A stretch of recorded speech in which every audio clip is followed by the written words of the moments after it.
Good afternoon. This is a Voiceless Voice, second place OTS deck profile. Shout out to Hakuna My Data for letting me post this. We're going to start off with the hand trap list. We're playing 40 cards, 15 side, 15 extra. We're going to start off with the hand trap lineup with 3 Imperm, 3 Veiler, and 3 Nib. And then these are the most important hand traps. And then to round it out, we put Ghost Belt and Ghost Mourner.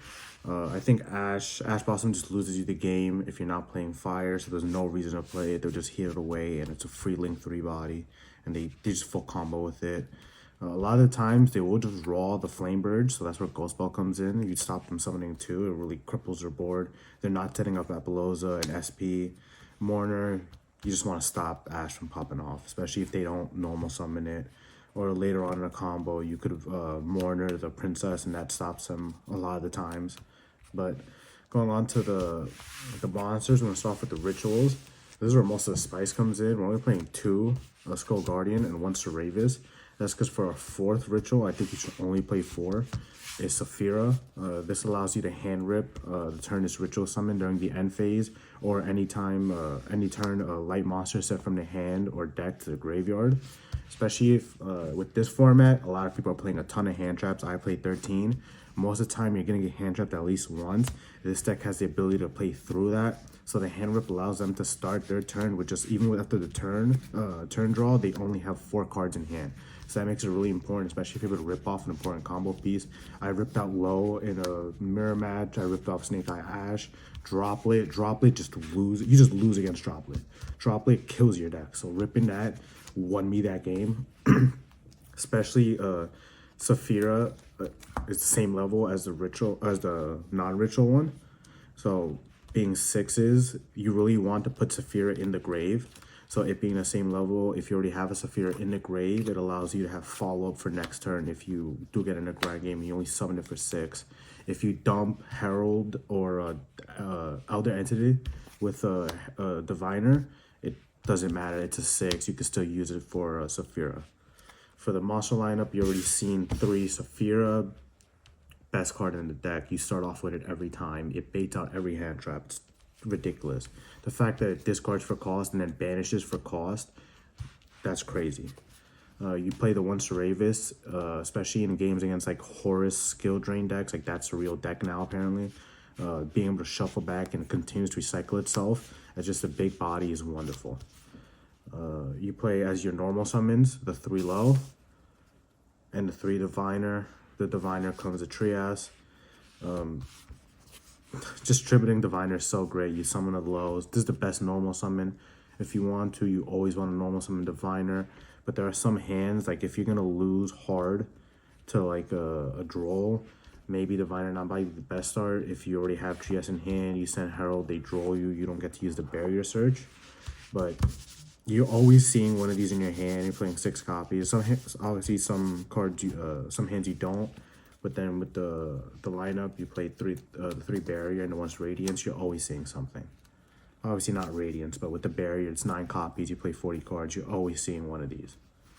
As you already saw, the 3 Barrier, 1 Radiance, 2 Prayers, 3 Pre-Prep, and the 3 Pot. Could play Called By. That brings this list up to 41. I'd rather have consistency. Pre-prep is just ridiculous. What a great searcher. You get to play 3 Pot because your extra deck is incredibly flexible. Some people side into second trap. It does come up sometimes. I just don't think you have side deck slots for just random 1-0s like that. You don't play more than 2. I think 3 is bad. You just never play more than 2. That's pretty standard in this list. And then the extra deck list, we have Typhon, Elder, and Herald as your non-links. You could play the branded package, but I feel like that takes away so much of your flexibility. Typhon doesn't come up all the time, but when it does, it will win you the game. Sending one of these, especially if you have Trias in hand, is great, especially if you want to pop something, and then Trias, you get low out on the field. So everything else should just be stuck to links. I think links do so much with this deck. Your link 1s, Enema, Karibo, and then Almirage. Because your normal summons are either most of the time the hand traps or Low, Diviner the Herald, they're all under 1,000. So if you're playing fire, if you want a way to get to access code, you have the Heat line, or pretty much any of the Charmers, Celine, and then you climb up to access code. And 53 with Skull Guardian, you're putting a ton of damage on board. But the other ones, obviously the SP,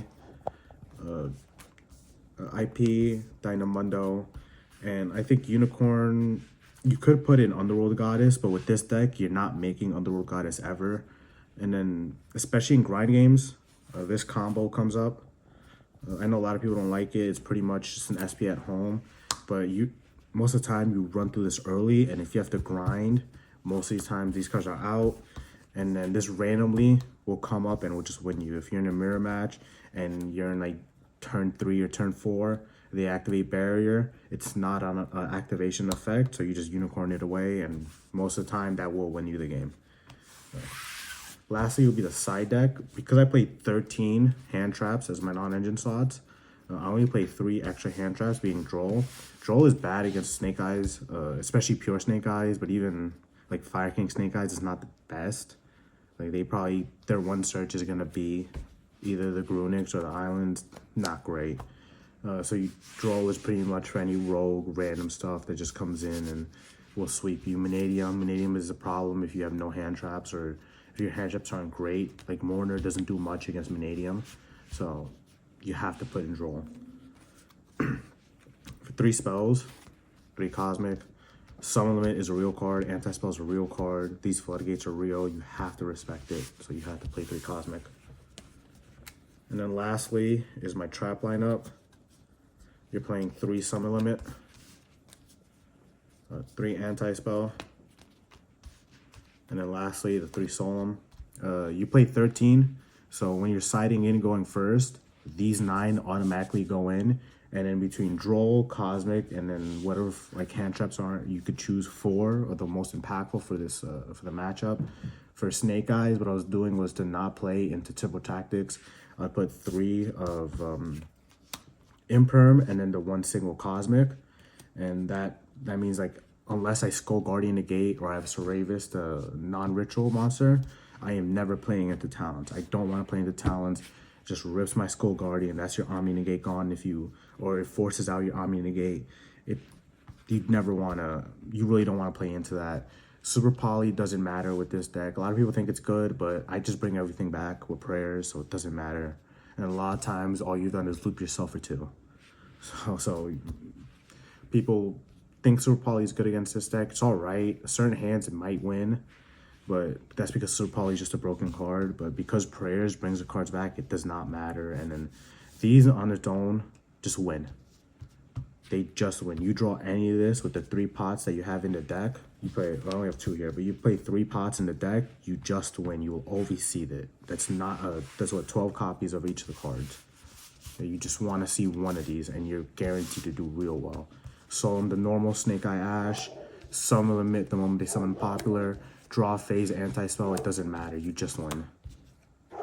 Well, yeah, that's the deck. I ended up going 7-2, second place against Snake Eyes. It'd be like that. Sometimes you just get blown out. That's how it is. But thank you so much, Hakuna Data, for letting me post this video and looking at my deck profile. That's all I have for you today. Thank you.